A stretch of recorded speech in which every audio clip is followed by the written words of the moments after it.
नमस्कार, yes news महाराष्ट्रामध्ये आपल्या सर्वांचे स्वागत। गुरुपौर्णिमेच्या दिवशी आमदार गुरुकडून शिष्याला सभापती पदाची भेट।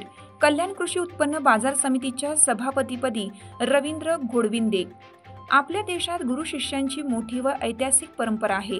त्याच अनुषंगाने अगदी उमेदवार निवडीपासून ते प्रचार प्रसार नियोजनबद्ध निवडणूक हाती घेऊन कल्याण कृषी उत्पन्न बाजार समितीवर एक हाती सत्ता आणणारे मुरबाड विधानसभा मतदारसंघाचे कार्यसम्राट आमदार किसन कथोरे यांनी आपल्या शिष्य असलेल्या जीवनदीप महाविद्यालयाचे अध्यक्ष रवींद्र घोडविंदे यांना आज गुरुपौर्णिमेच्या दिवशी सभापती पदाची गुरुभेट दिली आहे।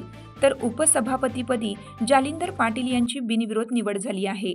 राज्यात दुसऱ्या क्रमांकाची असलेल्या कल्याण कृषी उत्पन्न बाजार समितीची संचालक पदाची निवड जाहीर झाल्यापासून उमेदवार निवडणे, पॅनल तयार करणे, नियोजनबद्ध प्रचार प्रसार, भेटीगाठी ते प्रत्यक्षात निवडणुकीत मतदान ते निकालापर्यंत आमदार किसन कथोरे लक्ष ठेवून होते।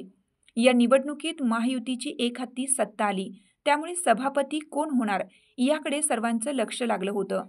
आज सभापती उपसभापती पदाच्या निवडणुकीसाठी 18 सदस्य उपस्थित होते।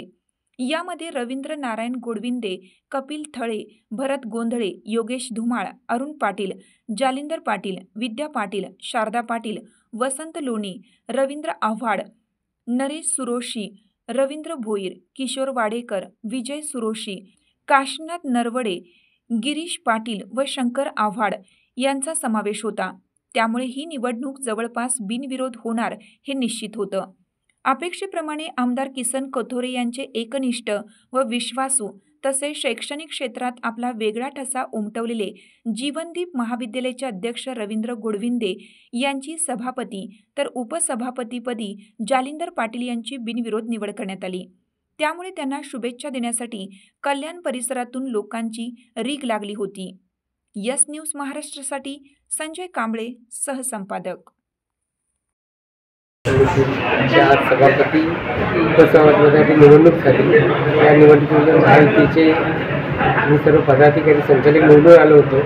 18 पैकी 17 पैकी सभापती म्हणून माझी आज निवड झालेली आहे। या निवडीचं श्रेय मी प्रेरणास्थान आमदार किसन कथोरे साहेब, शिवसेनेचे नेते गोपाळजी लांडगे साहेब, राष्ट्रवादीचे नेते प्रमोद झेंडूराव साहेब आणि माझ्यासर्व संचालकांना देतो आणि संचालकांच्याच एकजुटीनं एक विश्वासानं आम्ही कारभार करून बाजार समितीचा विकास करणार आहोत। सर, विरोधकांच्या बाजार समितीमध्ये शेतकऱ्यांच्या, व्यापाऱ्यांच्या, मापाड्यांच्या ज्या काही समस्या आहेत त्या सभापती आणि मी उपसभापती म्हणून आम्ही जास्तीत जास्त ते सोडवण्याचा प्रयत्न करणार।